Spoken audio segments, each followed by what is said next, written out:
mad respect to everyone up in the Northeast. I got mad love and a lot of fans up there in New England also. You know, all up there.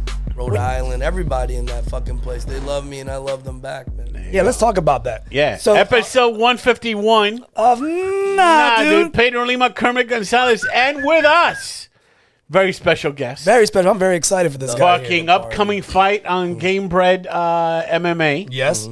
It is Joe the Party Sigue la fiesta! Penafiel.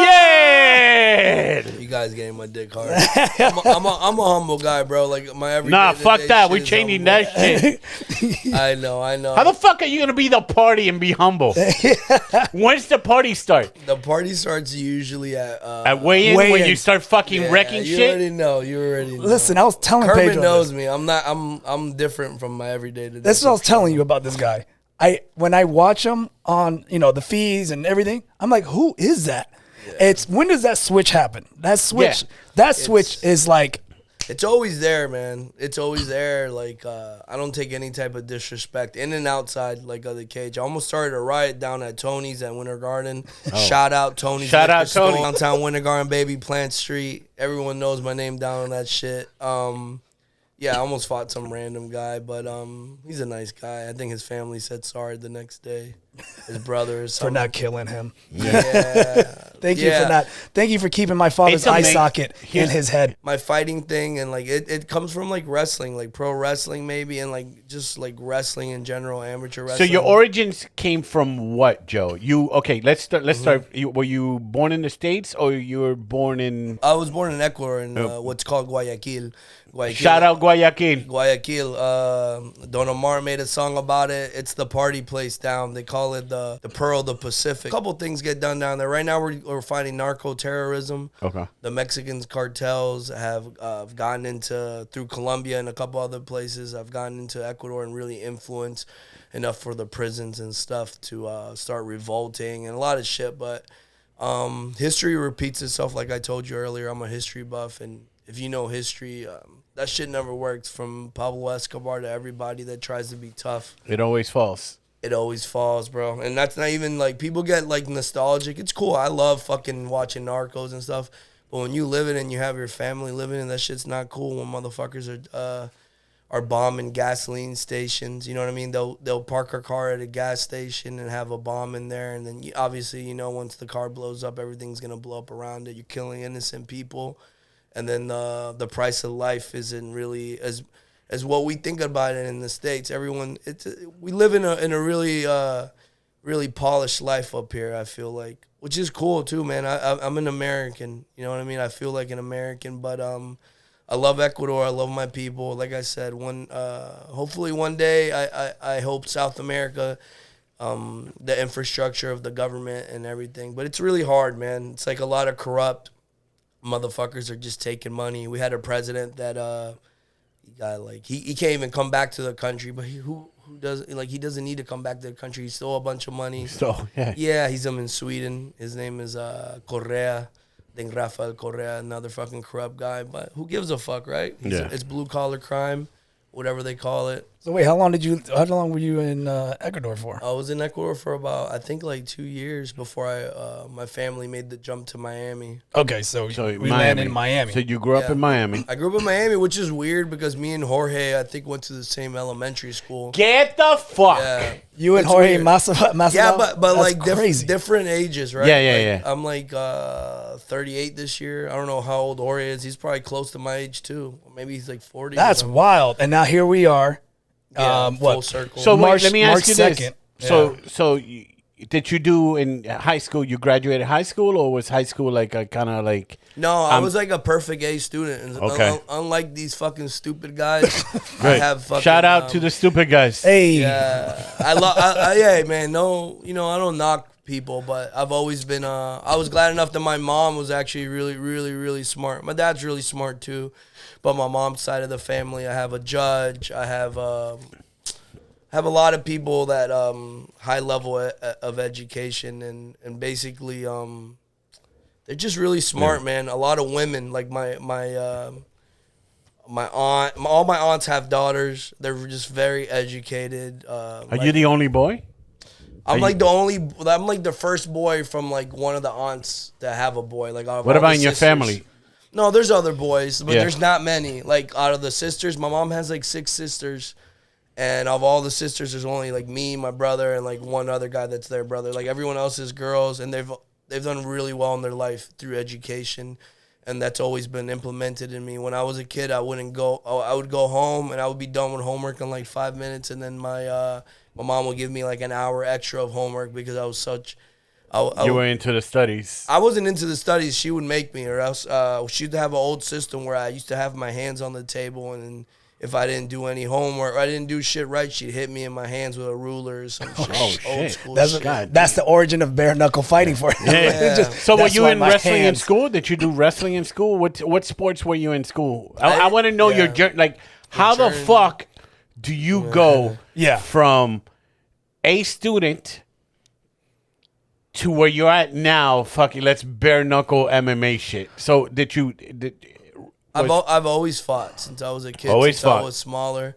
In Miami, eventually I moved from Flagler, which everyone knows, like Flagler near the Mall of Americas is where Calle Ocho is really nearby, I'm pretty sure. Oh, tons of fights in the summer. I would just get in.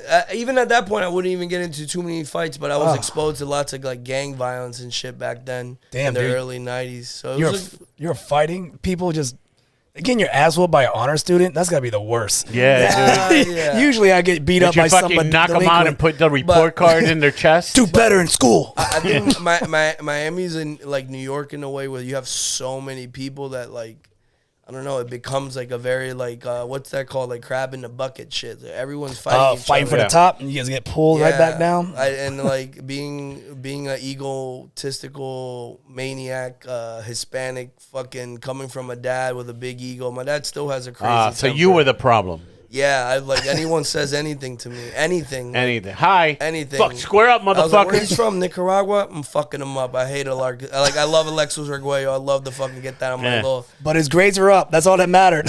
Yeah, like I never really had a problem with grades because I could. You graduated high school?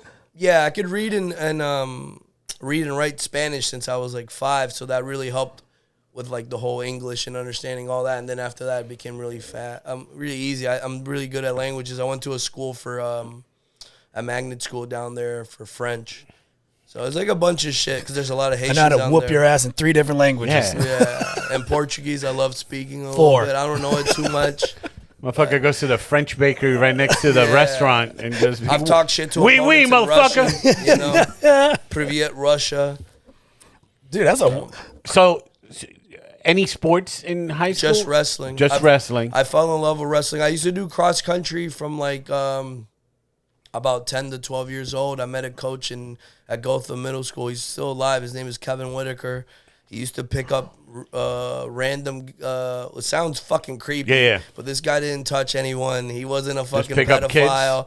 No, yeah, it's fucking creepy. But nowadays you'd be scared of. But this guy of course. was the opposite. Pick you up in an ice cream truck. Hey, you want to slam somebody in the head? Hey, you want a cookie? Come over here and run 17 miles. Yeah. Hey, you like slamming someone in their neck for fun? You won't get in trouble. Come on. He was the best. So Kevin Whitaker at Gotham Middle School, right down the street from nearby Hero Coe and Winter Garden. He used to, in Gotham, obviously, small area, would pick us up on the weekends, and he would have this cool van. And back then, you'd have a VCR tape, and me and my friends would be like 6 of us, and we weren't really friends, just different kids that he used to pick up. You became friends with them. And I don't know if they didn't have anything better to do. It would be like a Brazilian, an Indian But just kid, getting you out of kid. the street, it's pretty much. I guess so. I guess it would get me out of not doing doing bad shit. And we'd run Daytona, anywhere, all through the state that have 5Ks, 10Ks. And afterwards, he'd take us to CC's Pizza. And we just always had a good time. He used to be sponsored by a running shoe company around here. One of those, I forgot what it's called. It's on Mills. Damn, it was like finding, like Runner's World type of shit. He'd have like 20 fucking pairs of shoes in the back. What size are you? And I'm like, 8. And he's like, okay. And he'd have brand new shoes for you to wear for the race. Coach was the A-team of just whooping people's asses. Just a stranger picking you up. Okay, I want you to realize how weird that shit is. Yeah, I know. Just a stranger. I'm a coach. Do you have kids? Yeah. Picture a stranger picking up your kid. I wouldn't, but my parents were Hispanic and they would work all day, and I didn't really have anyone at the house. So they said, picking up your kid and be like, run. You want some shoes? Here's some shoes. But it shaped you up. So how did you end up getting into MMA?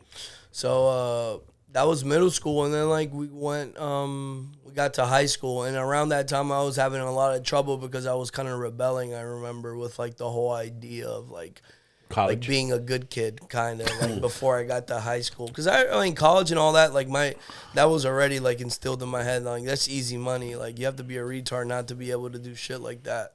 In my parents and my family's world, like I said, there's a lot of esteemed fucking educators. Professionals. Yeah, you know what I mean? Like I'm the black sheep kind of from it. And I ended up fucking going to you know when you go to high school and you meet your teachers? Yeah. I randomly, like, I was watching a lot of Saved by the Bell, and I saw Mario Lopez. Like, he's in the wrestling team. I like pro wrestling. Okay, I fuck with Hulk Hogan. Yeah. That's what you think it was. That's what you think it was. Exactly. And then you're doing bridges, and you're like, what the fuck am I doing this for? No, man. Like, we did a fucking country old school style. We didn't have mats back in my freshman year, so we'd wrestle out in the grass. And it was a class I signed up for. So that's how I met this guy. He was the head wrestling coach. He was like in his early 30s. His name is Scott Gomrad. He's the head athletic director at Winter Springs High School right now. He's fucking the most influential person, probably educator I've had in my life. You know, there's a lot to say about educators because I've had fucking teachers talk shit to me too because I was the guy that would sleep in the class and they would really get pissed about that shit. And then I'd wake up. And, like, you know, the exams and everything, I'm like, bitch, this is going to be an A, you know? So I did the book report, and I had 2 fights last night. Let me sleep. Yeah. Let me get some rest. But Scott Gomrad really delivered me from, like... show up to class in your fucking singlet? Yeah. Nah, bro, I was really disrespectful, too. I would just show up and pass Well, you're a wrestler. Wrestlers, here's what I've learned about wrestlers in high school. Yeah. Either they're calm and quiet as fuck because they know they can fuck you up. Right. Or they're fucking ruckus and they don't give a shit and they're problematic because they know they can fuck you up. Right. At the end of it, it's the 2 spectrums that they know they can fuck you up. Either they're going to be quiet about it or boisterous about it. And most of the time, they're rowdy about it. Were you boisterous about it? No, it was the opposite. I didn't give a fuck about school or life, really. All I gave a fuck about was winning a state title back That's then. what's up. All right, so that was the push. Yeah, I would hang out with, like, guys that would, like, skip class and smoke cigarettes. Those, like, emo kids and shit. Yeah. I would be really friendly with those guys. I just hung out with, like, Were you their muscle? Were you their muscle? I wasn't. I mean, I just never... Were you anybody's muscle? I would never, no. I would be on my own, like literally smoking pot or a cigarette on the grass during class. Like, Joe, I need your help. These motherfuckers. I've had that happen to me a lot though too. And I'm like, yo, go look for the heavyweights, son. Like we have a lot of heavyweights at the gym. I'm like, those guys, they're huge. They just need a pinky. Me, I got to do a lot of technique and shit. I don't got time for that. Did you have he has like a nickname? They just call him like, oh really? Yo, hey Stack. He just comes out. So I would really like literally. I was so involved in wrestling. Like it really saved my life. Like I would eat lunch in the weight room or in the wrestling room. I would eat my lunch pretty quick, and when I was done, because it was a pretty long lunch period, I'd fucking I'd have a dummy and I'd just do fucking wrestling drills and slam that motherfucker out, weight lift, and no one would care because it was Olympia High School, shout out over there near Windermere on Popcove Island, really gave me like free roam of the campus, and everyone knew me. Like I knew one lady, like in the office, and because I knew her daughter since we were kids, like in middle school or earlier than that. So I would just do whatever I want. I'd get ISS, and the teacher was a football coach. His name is Mr. White. He's still online somewhere, Coach White. Shout out. Yeah, shout out to Coach White. He'd be like, Joe. Mr. White? Yeah. He'd be like, go do whatever the fuck you want, dude. I'd just go to the weightlifting room basically and join the other PE classes going on in that period. And I'd weightlift or play basketball. I just do my workouts, bro. So I really enjoyed my wrestling time. And eventually, like I said, I found Scott Gomrad, and we used to have 2-a-days. Like, it was a really hard program to be a part of because at 5:45 we'd have to get to the school to be warmed up and prepared in the locker room to go at 6 o'clock, do about an hour and a half of cardio and whatever the fuck he wanted us to do. And then we'd go into first period, which was his class, and you had to have his class for first period. Learn how to cook meth. Yeah. Yeah. For varsity wrestling and shit. So I'd fucking pass out or fucking eat my bagel. I got your Mr. White reference, the Breaking Bad. Yeah. Oh, Mr. He got it. He didn't catch it. No, I didn't catch it. He did the theme song and everything. I love Mr. White. Hey, Breaking Bad's the shit. I love that shit. Monday through Friday, we wake up. We had to run. I'm 1 big PM. Tuco fan. I love Tuco. We had to cook meth for Tuco. And tight. And then Gustavo chicken. We had to. So work now there. you're doing this game bred fight against felony Charles Barnett. Yeah. How the fuck does this come about? Do you get a phone call from George? They contact your people? How do you get involved in this? So the promoter reaches out. I always know I'm family with Gamebred FC. Okay. Just because of I don't know, I guess the fights I put on, my personality, and the way I am with people. I'm a very open arms, wear my heart on my sleeves type guy. Like, if you don't like me, then, you're a market, right? You know you're a market. No, I don't know. You're a market. What do you mean? Because you have South American roots. Oh yeah, for sure. So it's a market. It's people. Yeah. There's people. There's tons of people from Ecuador here in the state of Florida. Yeah. That they're looking for They're looking for anything, especially from Ecuador. And they'll get behind you. All they quick. hear is like soccer or boxing. It's like Puerto Ricans. They see anybody boxing Puerto Rican, we're backing them up. Yeah. We see anybody in MMA doing that shit, we're backing them. Yeah. Soccer, we don't give a shit about soccer. But Real Madrid just signed a Puerto Rican. Guess what? We're about to be fucking rocking fucking soccer soon. Oh, it is. So you are a market out there. So, and it's great that you're not only fighting in Florida and you have this great relationship with Gamebred and stuff like that. Dude, and you're fighting in your hometown, March 2nd at the Kia Center. Dude, that's huge. Is this your biggest fight ever as far as event-wise? I think every fight, event-wise for sure, but I mean, I fought down at the Florida Live Arena where the fucking the Panthers play hockey at. Okay. They have their own fucking their thing, kind of like Orlando City, but it's fucking top notch. And we had about 1 million or 2 million views. It's better than fighting at Plant Street, right? Yeah. What's your record on Plant Street? I think 100 and fucking no. What's your record? What's your record at the farmers market? Saturday. 500 and no vegans are knocking me up. What is this? Bam, bam, bam. Yeah. It's fucking gluten-free. Fucking tofu. What is this? You selling this garbage? Do you feel any pressure? No, I mean, subconsciously as a human, you're going to feel pressure. There's doubts that come in your head, and there's voices. There's always bad voices. Like, I'm not like a psychologist or anything, but I got a first cousin that has a master's in psychology. Is he helping you in the ring? Nah. Then the fucking, what are we talking about? Me and her, but I'm the psychologist. I look a lot into. No, you need someone to coach you a little bit off that edge sometimes. You gotta coach yourself. How far? Like, okay, walk me through this. You're at the Miami Arena. You're about to fight.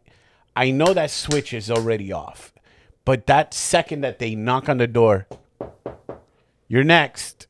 Yeah. What the fuck happens? Because it's hard to explain. Like in comedy is different. Yeah. It's like, hey, you're about to go in 5 minutes. It's the same, man. And you hit kind of like you get the butterflies, but the butterflies are, and I always said it, is because you care.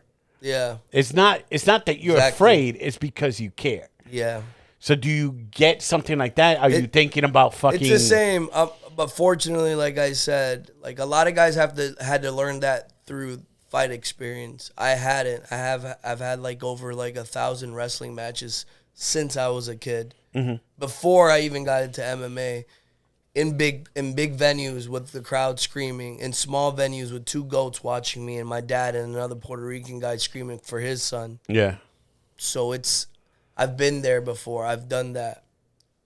Not to toot my own horn, Obviously, it's all different when there's bigger lights and stuff, but it's all the same to the psyche, to the brain. And I'm relaxed, bro. Like I can switch it off and on. Like I don't know. Like it's something that I can. Once you learn to do it, and I think guys, like I've seen a lot of my friends that maybe in the beginning I'm like, oh man, they're only sucking ass because they're not performing because they've never been in the state title. Like I've been in front of like the Lakeland Center when I was like 15 or 14 years old for the state title, in front of like a fucking huge amount of people, fucking watching me wrestle 1-on-1 naked with another guy. Wait, what? Well, you know what I mean. Fucking naked. I mean, what happened to the single end? Wait, what just happened here? Turn this shit into a porn. What's happening up in Lakeland? Lakeland gets wild sometimes. Wait. Boy, they're fucking doing Greek wrestling. Yeah, but yeah, it's like for some fighters, they have to learn that because they don't come from that background, and that's where I think a lot of the guys, like Joe Rogan and a lot of people are like, "Hey, the wrestlers." It's not because of the wrestling technique; it's because of the wrestling mindset. Yes, I've been programmed. I train myself. Kermit knows you guys this, go through hell. Yeah, you guys. I train myself all day. Your workouts are hell. Yeah, your workouts are. I tried doing one wrestling workout in high school. Fuck that. It's brutal. I watch them. They do it at Fusion. They do it at Thursdays or whatever. Yeah. And then you do a lot of side classes. A little side shit. And I'm just like, my gosh, it's brutal. Yeah. I'm just like, I can't even. People don't get it's in wrestling. It's all about what you put in is what you expect to get out of the sport, and sometimes you don't. You know what I mean? When you lose or whatever. But we learned that to like kind of like go hit the wall.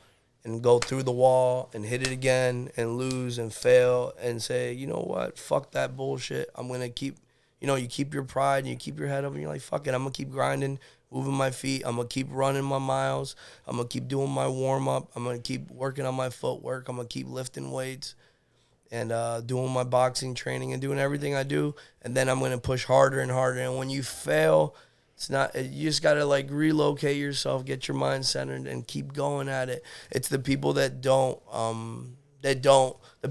succeed are the people that quit. And it sounds easy, but it really is like that because life and stuff, it's not going to be easy. I've been on spells where I've lost 4 or 5 in a row. Mm-hmm. I've won 3, 4 in a row. Right now, I've lost a few, and I'm on the way back right now. And those 4 and 5 losses, because that's where you learn a lot about yourself.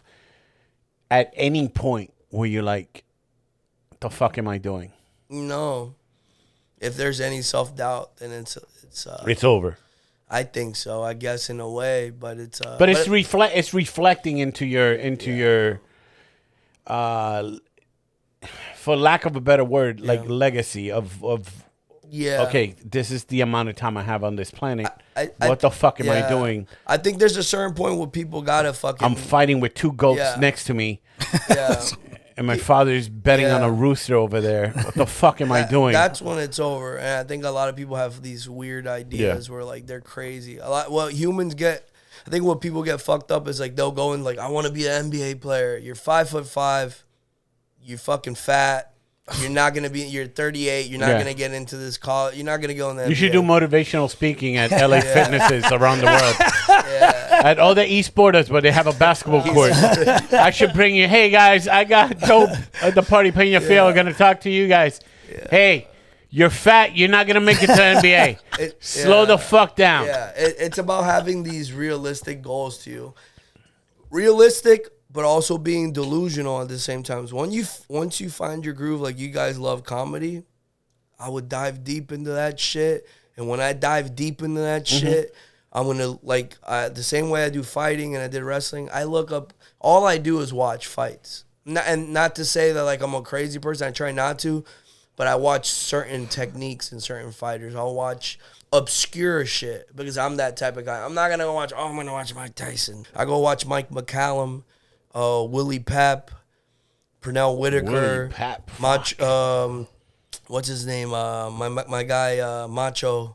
Hector Camacho. Hector Camacho. You know, everything. Fuck yeah, that's one of my favorite fucking guys, dude. Yeah, there's so much motherfucker you would come take. dressed like an Indian to the ring and just fucking dance around you. And unfortunately, through time, that's the sad thing about being a fighter and being a human in person it gets fucking kind of like washed away because time just kind of keeps going. Time's undefeated. It's undefeated, you know what I mean? Still Richard Pryor, you know what I mean? Bernie Mac. I like, there's so many guys that I fuck with. There's a Puerto Rican guy, I forgot what's his name, that died in the fucking 70s, like an overdose. Freddie Prinze. There you go. There's a lot of guys, even fucking dumb big head face guy, the Mexican guy, I love him. Jorge Lopez. Yeah, George Lopez. Yeah, I love George Lopez because those comedy and for me, like, I'm a big comedy enthusiast, so I'd go back and I'd watch stuff like that, maybe pick up a little thing or two, and like I just keep it moving. Bro. I'm always thinking fighting. You mentioned time. Yeah. You mentioned time, and we agree. Time's fucking undefeated, and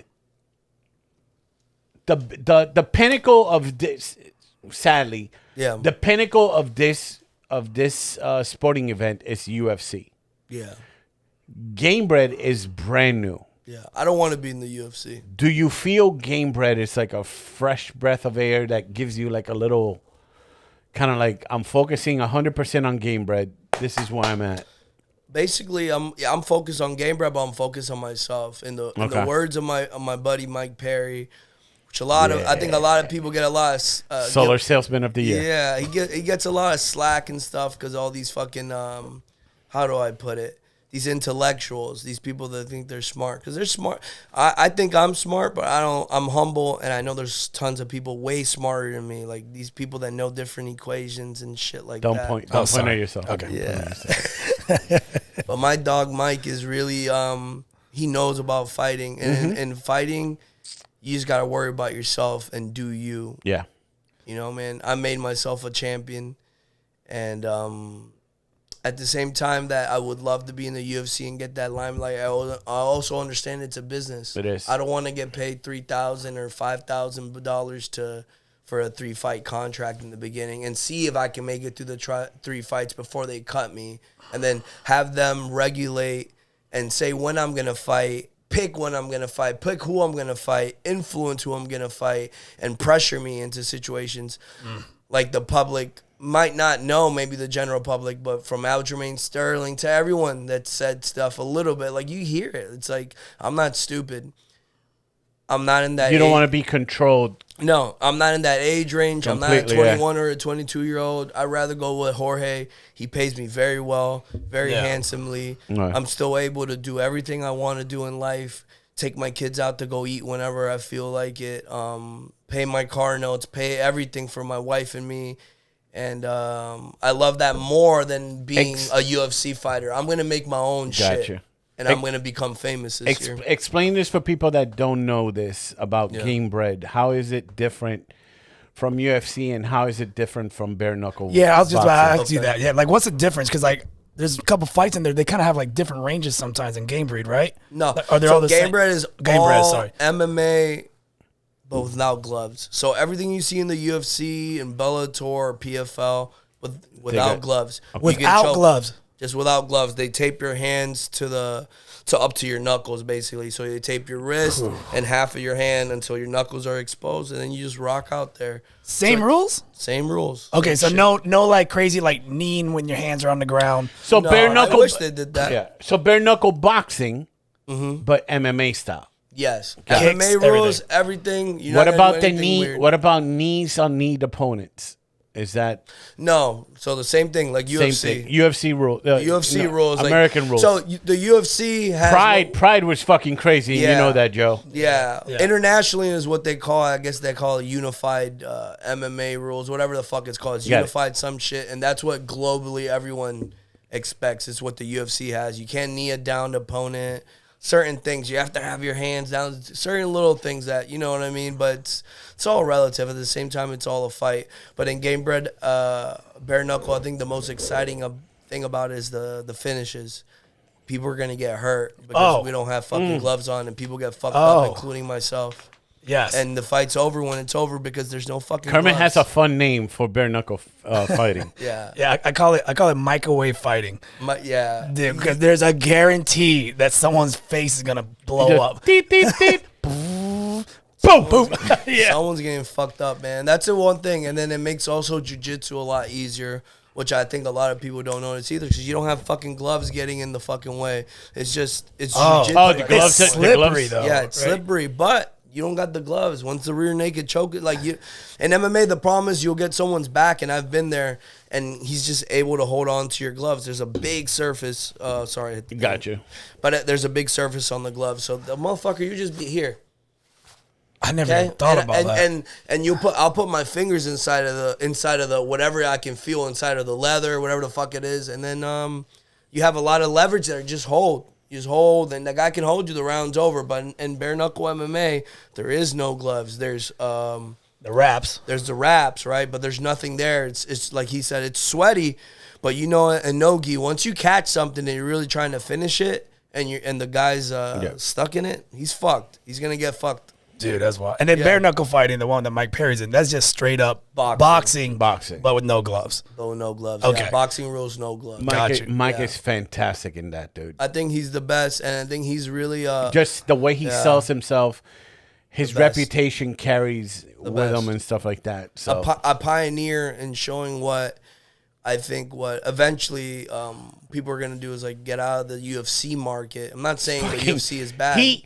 Let's think about it. Like, I know I don't know if it's the name Mike that's the fucking problem, because Mike Tyson, we were talking about Mike Tyson. Yeah. Now look at what Mike Perry did, right? Okay. At UFC. Fuck it. I'm going out there with my pregnant fiance. Oh, yeah, as my mitt holder, as my corner. And want to fight. Yep. You know what I mean? Yep. Leaves the UFC and doesn't leave the UFC in bad terms. No, he does not. Because every fight that motherfucker's had has been entertaining. Yeah. Leaves the UFC and fucking... Without Mike Perry, we wouldn't be talking about bare knuckle fighting. No, he definitely... Yeah, he definitely... King of violence. That's right. He's got the new title. Respect to him, man. He's local legend. I feel like he's the most popular or the most significant fighter outside that came out of Orlando besides maybe Antonio Tarver. Big respect to him because Antonio Tarver fucking took out Roy Jones. Orlando, and he should have won. He should have won that first fight. Yeah, he might have not had the longest career, at the top. But when you do something like that, he's got to be respected too. Antonio Tarver, Mike Perry, and give a lot of props to Alex Nicholson. And now we're hoping for the party to start. Dude, this fight's gonna be fireworks. How the fuck does the nickname "the party" comes about? I got it like in high school, man. Okay. You got it in high school? Yeah, I was like, I would hang out with my best friend. His name is Aaron Brown. They used to call us Double Trouble, and we used to not do a lot of partying. We'd invite some of our friends over sometimes, some of our little girlfriends and shit over to his house, and we'd party. His dad was a doctor, and he would fucking be out all night partying with his chick.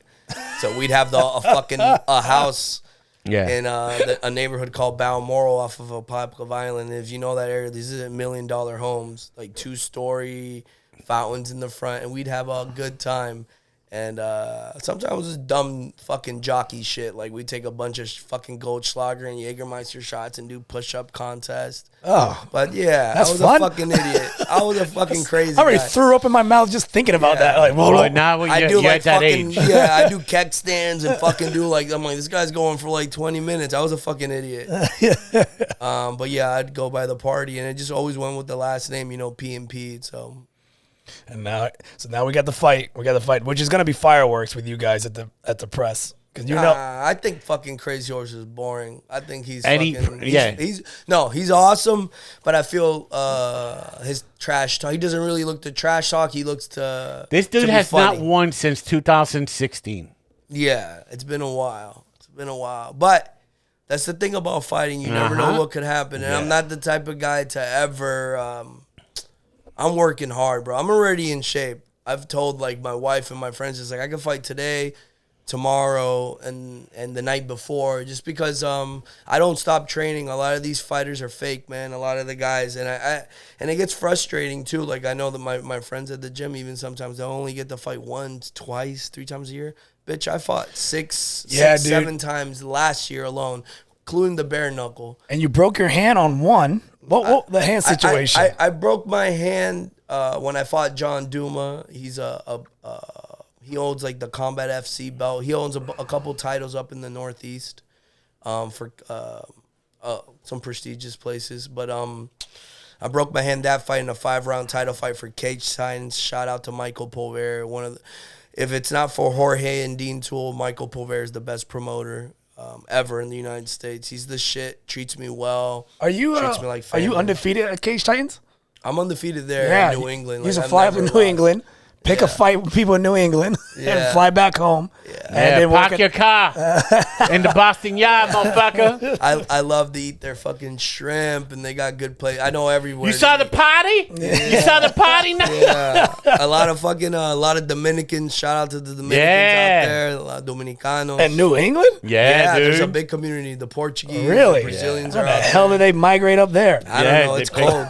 It's cold. It's because of Pedro Martinez. It's because of Pedro Martinez that went up there. You motherfucker. You did. That's hilarious. But yeah, undefeated up there, and then so I'm just hoping that Crazy Horse brings it. I'm just ready to fight, bro. Like I said, I've been. Dude, ready you're gonna to have fight. such a if this is promoted correctly, you're gonna have like the Hispanic population coming down out there. You're gonna see a lot of Ecuador flags out there. Yeah. And not just Ecuador. Like, I always say I'm from Ecuador, but even that fucking country shuns me sometimes. You know how it is when you're Mexican American. You've heard that story. Or Yeah. You're not real. You're not. But I'm way more realer than all those guys because I fucking immigrated and I made it through like a way different type of hardship that some of these people will never know. My parents. Well, you can't control. Yeah. You can't control as a 2-year-old what the fuck you can do. My parents didn't get to bury their parents. Put it that way, and that shit burns my soul. Yeah, like I don't like the like. It's a lot of hard shit that's happened in our lives, but I'll never back away from saying I'm Ecuadorian, obviously. Yeah. But you know how people are. You know, that type of shit gets in my mind because they'd never say that shit to my face. Because even if they were like, oh, I lived all my life in Ecuador, I'd still fuck them up, fuck their mom, fuck their sister, and eat their food. God damn. That's the type of, like, when I get into that mode. That's a T-shirt. Yeah. I'm not a nice person when it gets to the other side. Like, you know what I mean? Because you got to fight the devil with devil shit. You know What's the biggest guy you fucked up, Joe? Fucked up some big guys. Yeah. I had a bully. There's a story that I had this bully when I was in middle school. He was a Brazilian kid, actually. This motherfucker was like a juggernaut. He was like 7 foot tall. Damn. And he was young. In middle school. Yeah, he was old in elementary school. This motherfucker was like in middle school fucking with us, and we were in elementary. And then he used to like make us just one of these built fucking kids. He was just a big motherfucker, and he'd make us little kids fight at the park. Like we had like a little playground park. Backyard fighting. And sometimes my friends would try me, and I'm like, listen, I'm not gonna fight you, but I'm not gonna do what this guy says. But if you punch me or something, I'm gonna fuck you up. And then I end up fucking them up, and they'd be like, okay. And we'd still go out and play our little video games. Yeah. And I'm like, I never would like that guy. And one day, I got older. I was maybe in 6th grade, and he was just maybe a freshman in high school.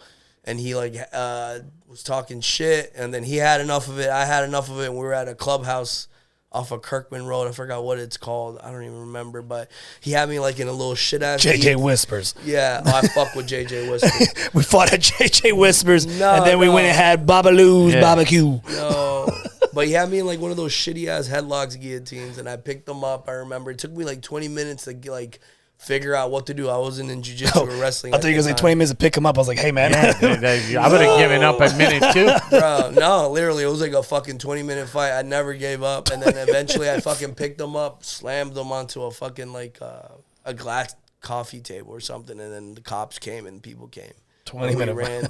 And then it's like a naked gunfight. Kermit got rear-ended and fucking took fucking 6 hours for the cops to show up. I know. You slam a dude at a coffee table, they're there in 20 minutes. Hey, when you have a white lady downstairs as the manager calling the cops, they're coming down really fast, bro. And then I met that guy literally, I still remember 5 or 4 years later, and we were at this big party between Olympia and Dr. Phillips. And he was the tough, fucking cool guy.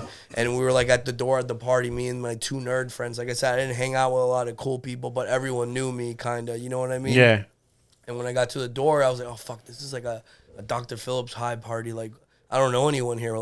These guys aren't going to let us in. There's fucking mad chicks everywhere. And then fucking the guy saw me, fucking walked me in. I hadn't seen him in 100 years since probably that event.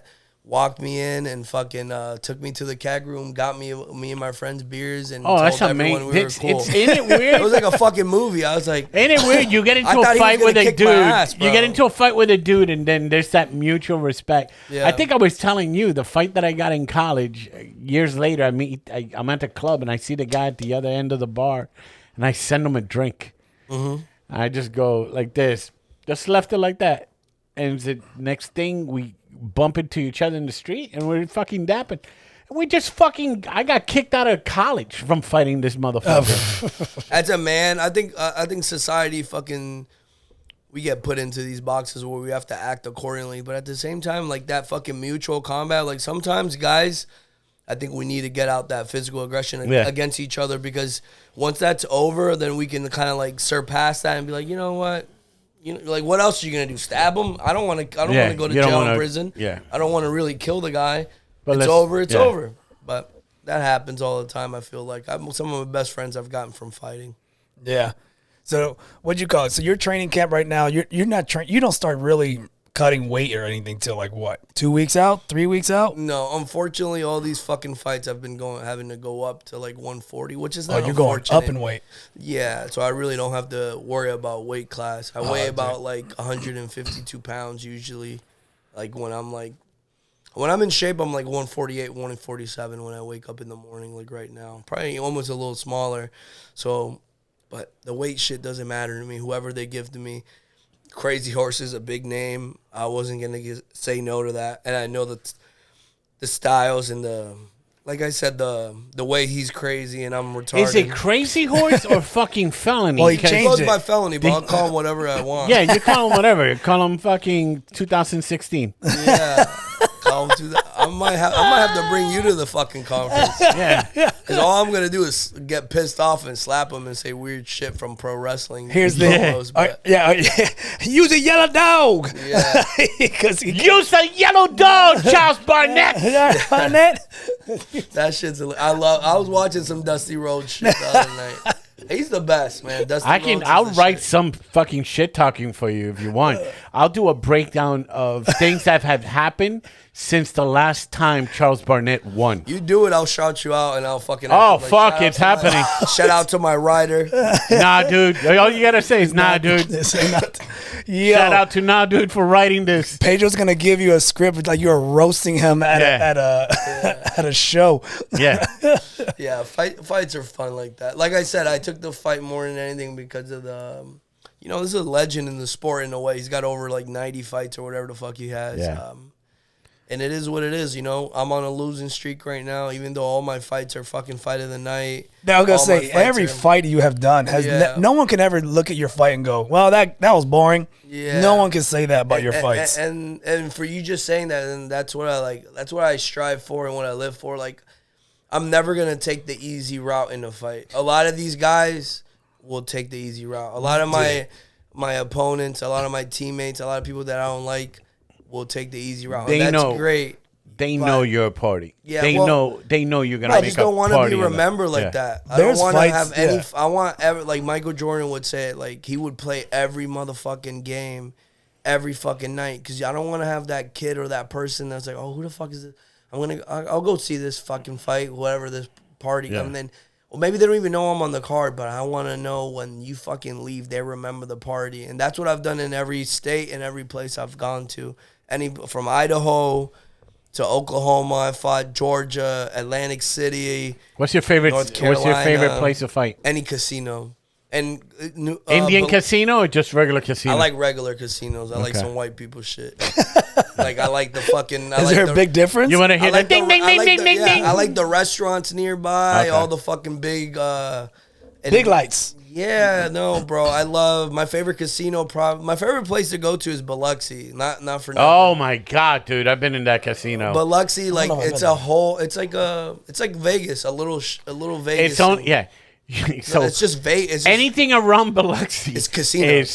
No, but around town and stuff like that, like the hotels that I had to stay at for comedy and stuff like that. It's wild. Fucking just the fuck is this? This is a sad town. They're on stilts. But then you you pass over like a bridge or something like that. All of a sudden you see the lights, and it's like, oh, Where is this at? Mississippi. Mississippi. It's like 20 to 30 minutes away from New Orleans. So if you could think of those vibes, but it's just a casino city. Yeah. Like all casinos. It's fucking good. Good restaurants in there, strip clubs. Fucking, it's a fun time, bro. Never would put together Mississippi and strip clubs. Yeah, I was gonna say, wow. Okay. Y'all don't know the South, man. They got some beautiful ass white women, thick, little, skinny. They're beautiful out there, those chicks. I'm gonna ask you the same questions I asked Phil Rowe. Yeah. If I can remember them. But let me ask you, number one. Your most disappointing performance is? The only performances, I'm not ashamed of my losses. You know, but the one that fucking stuck with you. The one that you're like, fuck. I'm more ashamed. Inside of my head, I'm more ashamed of my 2 fights that I got stopped in. I didn't get KO'd, but I got stopped in, like TKO'd. Ashamed in my head. It's my subconscious. And how long ago was that fight? Was that recent? Or maybe 2 years ago or a year ago. Okay. Do you remember the fighters? I remember the fighters. Shout out to Joey Roque down at, I don't know where he's from. I know the place because I know Jeremiah, the coach. Futures MMA, that's where it's at in Cape Coral. He trains sometimes. He travels a lot. He's a really good guy, really tough fighter. He just got the best of me in the second round, was able to elbow me a lot. It was actually for a game bred fight, I think. And then another one was in Idaho that I took on I think I took it on 1 week or I might have took it on 2 days notice. That was the one on 2 days notice I did versus Vince Morales, who just you fucking he was in flew the there in Frontier. Yeah, actually, I flew there on Frontier. Well, I had to go to Colorado. It's like a 7 or 8 hour fucking trip. I'm going from Florida to the opposite fucking. Besides Washington, I'm going to Idaho, so it's like Boise. God damn. But those don't stick to me. They hurt me, but what I don't like more than that is not performing to my bloodiest and not giving what I think I could give. Like, was there anything that prevented you from doing it, or was it? It's more of a mind thing, maybe Gotcha. a strategy or a tactic. There's a couple fights in the beginning of my career that I did for Island Fight one time that I did short notice that I didn't like the performance just because I didn't like. I like to go out there and either I'm gonna die on my shield or fucking or I'm gonna win. Like I have a really good chin, you know what I mean. But the type of pace I put on is it's pretty gnarly. I could just keep. It's not. I don't know if you want to call it like Sean Strickland style, but sometimes I'm not. I call it more Nick Diaz style. Not Nate. Everyone knows Nate. I'm more of a big Nick Diaz fan because I'm a little older. And I'll walk you down. Once I see you tired, I'm just gonna walk forward. You can hit me bare knuckle or gloved, and I'm gonna walk you down until you die and puke. And I will punch the face out of you. But that's just what it is. That's like I don't. premeditated. Yeah. Sometimes I'm doing something more tactically. The Brandon Davis fight in Mississippi I just had for Game Bread, I was moving a lot more, and I thought with the movement, but judges don't appreciate that shit, and judges aren't that savvy to know that I'm rolling with punches. Yeah, your head movement was on point. Yeah, and know that you're okay. I'm getting calf kicked, but maybe the calf kicks, obviously, they hurt. But it's like how much damage are you? Like how much are they giving to these fucking calf kicks? And obviously that night I'm in his hometown, probably a lot. So those are the fights where I'm like, you know what? I should have just went ham the whole time, and so those are you're too disappointing. Yeah. What is the one fight that you're like, fuck yeah? I don't think I've had my best fight. Really? But, no, I feel like I don't show a lot of the stuff that I can do because I do weird shit at the gym, and I really I don't hurt. You don't people. have one fight that you're like, fucking everything This went was it. great. Yeah. This felt like I was moving in fast speed and everything was in slow motion. My fights aren't really like that. My fights are really gritty, and I get hit a fuckload, and they get hit a fuckload. We gotta work on that. The punch volume is fucking high on both ends, and it's more about who's there at the fucking end. It's a slobber knocker. My So favorite you don't fight. have. Here you go. Give me your favorite fight. John Duma. The John Duma fight. Up for Cage Titans. It was a title fight, 5 rounds. I'm probably not gonna ever do a title fight.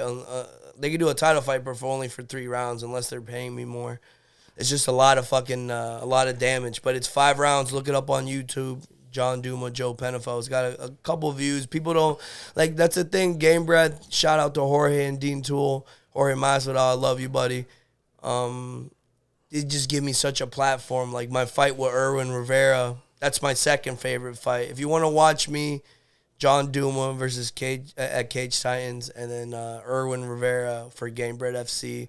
I came off of I had a hand surgery the week before, my second hand surgery. That's the one I was talking about. Yeah, and then you fought a week after surgically getting this hand prepared, and obviously not being advised by the doctors, but wink wink, don't tell the commission. Well, I'm in the gym, and he's like, yeah, I'm gonna go fight. And I was like, didn't you just finish getting surgery? He goes, yeah, but I can make a fist. I go, okay, I don't know if that's good. Yeah, I tried, and he was a southpaw, so the main thing. He's known as the party, not as the hand surgeon. Yeah, thanks. Shout out to Brett Llewellyn. That's my hand surgeon. He's like one of actually the best hand surgeons in the country. Dude, your memory for names is amazing, by the way. Yeah, that guy saved my life, bro. I could not memorize. He fixed my hand twice. One time my knuckle was down by my wrist the first time. And with John, it just happened to break in the 5th round. Ugh. I got an offer, which was like they were looking for a replacement for the Gamebred fight. It was like their first time doing it in Florida. I thought you meant an offer for your knuckle. I got an offer for my knuckle. Yeah. This is actually a knuckle from a moose. But yeah, they fucking called me up. And it's an Ecuadorian knuckle. It's Ecuadorian knuckle. Got transplant. And in the words of the Godfather, they gave me an offer I couldn't refuse. There you go. Like I said, shout out to the owner of Cage Titans, Mike Pulver. He helped me get me because I was how's it called? I was suspended by the commission in New England because I just had a fight the month before. Yeah, my hand was a fucking balloon after the fight. And they were like, "We're gonna have to suspend you for like 8 months or some shit." Yeah, until it heals properly. But man, look at your hand now. Hold up, put your hand out. Yeah, dude, that scar is big, bro. Yeah, I got and that finger doesn't. He got the middle finger is like a velociraptor claw. Yeah, one. It won't go down. Yeah, that one's fucked up. Bro.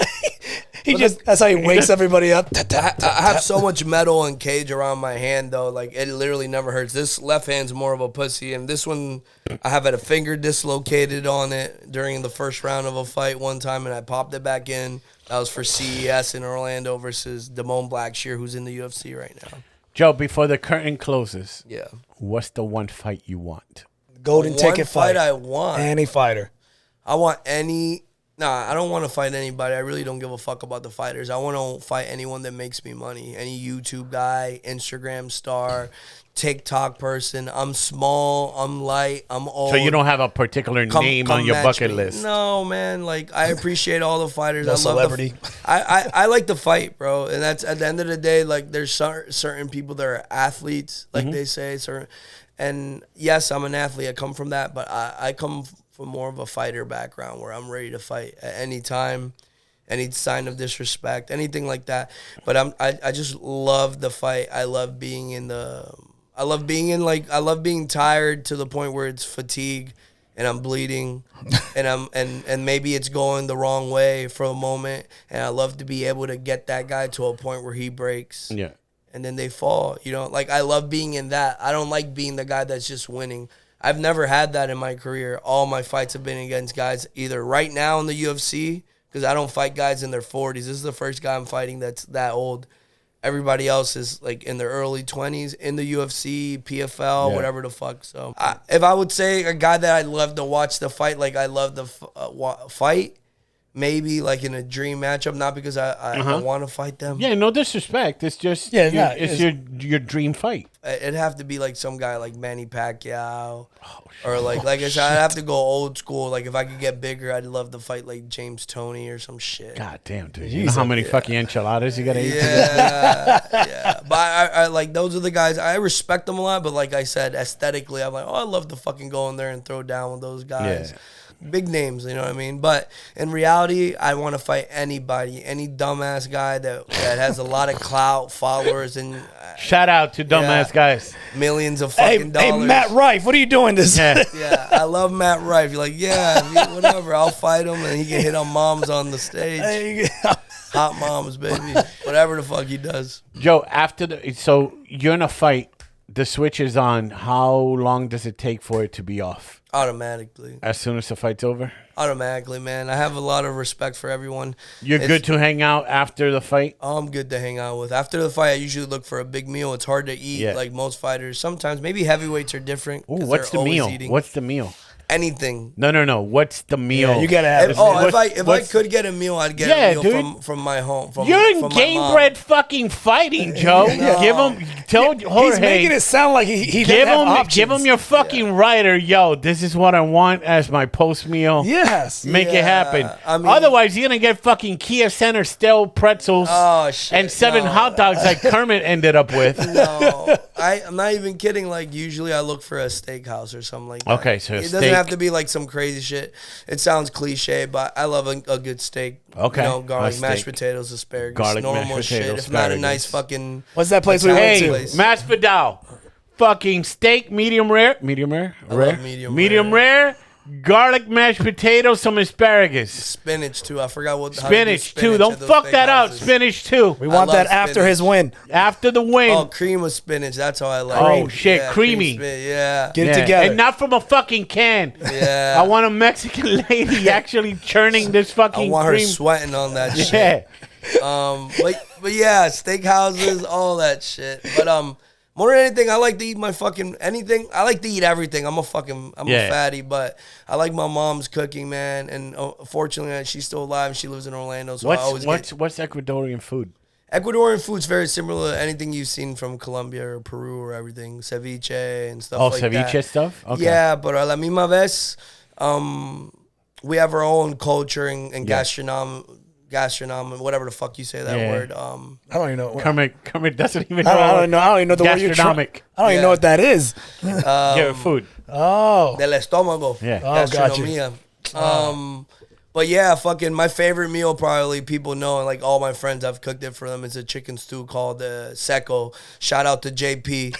St. Pierre. He's dating. You guys love the shout outs, bro. He's dating is this an MMA thing that I'm starting to realize? Oh, shout out to everybody. Bro, MMA fighters. MMA fighters. We're like hip hop artists. Like, shout out to bro, my mom. you guys have a index memory of fucking names. I'm just like, I don't. Phil Rose, shout out the fucking custodian that fucking led him to the ring. Dude. Oh my god, yeah, we shot. It's one thing about MMA fighters, we look and we all those people that maybe people don't see or whatever. Yeah. We fucking respect them and love. Give them their shine, bro. I love everybody, the commission, everybody. But JP dates. He's a fighter for the. What's the seco shit before you? So seco is chicken stewed with beer, passion fruit, topped with cilantro. The base is usually like a regular Latin base, which is el sofrito, which is gonna be peppers, onions, and whatever the fuck, tomatoes, cilantro, chopped up, garlic. You saute that slowly for a while. Then we're gonna put the seasoned chicken, complete seasoning, all that. You throw a beer on top of that. You're gonna get a block of frozen passion fruit, usually here in the States. Throw that shit on top of there. It's going to stew for about an hour, maybe an hour and a half slowly. And then you get this really, once you know how to cook it, you get this crazy formula. It's a really sweet and savory dish. If you never had it, usually served with plantains. Joe, we're gonna have to bring you back here and gonna have you just do a cooking channel. I want to see this. Cooking, that shit's I want to see this. I'm pretty sure there's a restaurant somewhere that makes it. Hey, make this. New Jersey, and That's too far for us. Yeah, and New York, and I think it's fucking Washington Heights or Queens, somewhere out there. I was gonna say, wasn't Pio Pio? But that's Colombian. Nah, yeah. So Colombian and Peruvian and Venezuelan cuisine is very similar. We're right next door. We're neighbors. We share the same flag. Basically, we used to be Gran Colombia. That's what people understand, but Ecuador is a lot more of the indigenous and slaves back in the day. You just reminded me. Tell Pedro who you want to walk you out to the ring. The music. What did you tell me? You told me you wanted a band. Oh, I wanted El Gran Combo de Puerto Rico. Oh, shit. All 30 of them. All 50 of those motherfuckers. Si no hay salsa, no hay cielo. Whatever the fuck they say. Bro. That's who he wants. Is that your walkout music? I love... I've come out to a lot of different shit. I'm crazy. So I like Hector Lavoe and Willie Colon. I like a lot of that 70s Fanny is All-Star shit. What's the guy that sings, oh, hey, baby, I like it like that? Tito Fuentes? Nah, I don't fuck with that motherfucker. Who is that? Nieves? No. Yeah, he lives in Orlando. So you know who lives in Orlando? Jerry Rivera. You ever know? Oh, yeah? You know Jerry Rivera, Puerto Rican guy? Yeah, who doesn't fucking know? I love that. You know the beginning of I know exactly what you're talking about. Yeah, you already know. Bro, Jerry Rivera went to Dr. Phillips High. Fucking finger-popping bitches with fucking Jerry Rivera, bro. Jerry Rivera's the shit in Mi Libertad. He did with Voltio back in the day. That song is dope. So you can, if you reach out to these people, you can probably get a chance of having these guys walk you out. Oh, I don't think I can. I think they're way more cooler than me. They're like way bougie. I wish I could have fucking Jerry Rivera and my favorite of all time. I always saying if let's say they agree to it. Game Bread would be like, yeah, that's fine. I would have fucking Jerry Rivera walk me out to Mi Libertad or fucking. That's the one thing I love about. What's Puerto Rican Power doing? They're always doing festivals. There's like 50 of them. I love PR mostly besides their women. The fucking music, bro. Besides the women, they're crazy. But nigga, you guys have some of the best music. I think people don't understand that from a fucking. I don't know how much of the population is from Bad Bunny that owns everything globally right now. We're a small island, bro. We're tiny. This comic used to do this joke. Yeah. Like Canada. How many Canadians do you know? Terrence and Phillip. Okay. Yeah, I don't know. How many Puerto Ricans do you know? There's a lot. And this little island, bro. The island fits in Florida. You guys don't get enough respect. It's 80 by 100. Into the culture shit you guys give into hip hop, and people have said it. Busta Rhymes have said it. Yeah. I've seen them online say that it's not just blacks and African Americans. It's also fucking the Latino culture, the Puerto Ricans that started the whole movement in New York, the whole B-boy movement. It wasn't just blacks. You might have thought they were black, but they were Hispanic. At the end of the day, their name was Eduardo fucking Ramirez. You know what I mean? Hector Lavoe used to have all types. It wasn't all Spanish musicians. Yeah. He had black fucking trumpeteers. I think people see Latins or Latinos or whatever you want to call us as one fucking one thing. You know what I mean? They love. That's what humans do. They love the labels so it's easy for everyone. Like, oh, we need to find a fucking. I'm a Hispanic. We gotta find a gran combo. I'm gonna reach out. Yeah. I'm gonna see if my aunt can reach out. We're gonna reach out. You're crazy. Yeah. No, my aunt knows them. Stop. We're not joking. Yeah. Stop. That'd be cool. It's gonna be hard. It's gonna be hard to get them. No, bro, they're up. They're up because when I went to Puerto Rico a couple years, coming out wheelchairs. Bro, I was in Puerto Rico. Gran Combo was playing a fiesta in Loíza. And it was raining, but those motherfuckers were under the tarima just fucking going at it. The sunsets this week, too. PBS has a really great documentary. If you want to get into that shit, PBS has a great documentary about music and how Latin music influenced through like all the times from when, because there's a whole movement, man. New York, Puerto Rican movement. I love the music, bro. I'm a big music fan. We'll trade in some documentaries and stuff like that because you like history. I like history. I like cartoons. He likes cartoons. You sound like my friend. Yeah, I can't watch. I got a friend who will watch the same movie 10 times. I'm like, yo, bro. Like literally, my buddy. Shout out to my friend Julian. Shout out to my Colombian brother. That boy. Shout out Jorge Masvidal doing D-Tool March 2nd live from Orlando, Florida. The Kia Center. We're going, Kermit. We're going. You guys better go get your tickets on Ticketmaster.com. Damn it, the Ticketmaster. Party. Alex Nicholson versus Chase Sherman as your co-main event. Junior Dos Santos versus Alan Belcher as your main event. And a whole star-studded cast of crazy motherfuckers that fight bare knuckle. Do you know where in the lineup you're at? I'm sure I hope I'm not in the main card, but I'm guessing I'm in the main card. I always hope I'm not, but... Because you got to wait. Bro, I've been main event and the main card since like my second pro. So you're gonna be in the main card, but you're probably gonna be like. There's not too many fights. They say there's 8 fights. I'll be like on the last 4, last 5. Yeah, final 4. Yeah. You gotta wait all that time. That's what people don't get, bro. Listen like to everyone, Gran Combo the whole time, bro. I do have. Hey, I work over at the Whole Enchilada, downtown Winter Garden, rooftop. You want to get fucked up, come get some margaritas. You better be tipping 20% or above. Yeah, or don't show up. Don't show up if you don't got money, okay? Yeah. But it's the best place. I work with the best managers. The owner, Drew, is amazing. We're having a party bus leave from the Whole Enchilada. So if you want to ride... fucking get some money or some shit and talk to the bus driver, dude. We're gonna have a whole bunch of my friends, co-workers all jump on the bus. They're gonna be from the Whole Enchilada all the way to downtown we should Orlando. podcast. We should podcast on the park. You feel it, bro? Guys, go ahead. Downtown. Don't need to drive. And the guys, we have like a few drivers, not just one, will be able to drive people home on the buses.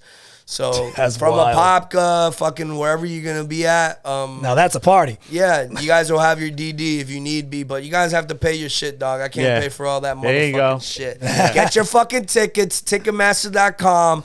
Gamebred FC, the most violent show on earth. The party continues. The party's the best. The best there is, the best there was, and the best there ever fucking will be. Boom! Go Canada. Let's go, motherfuckers.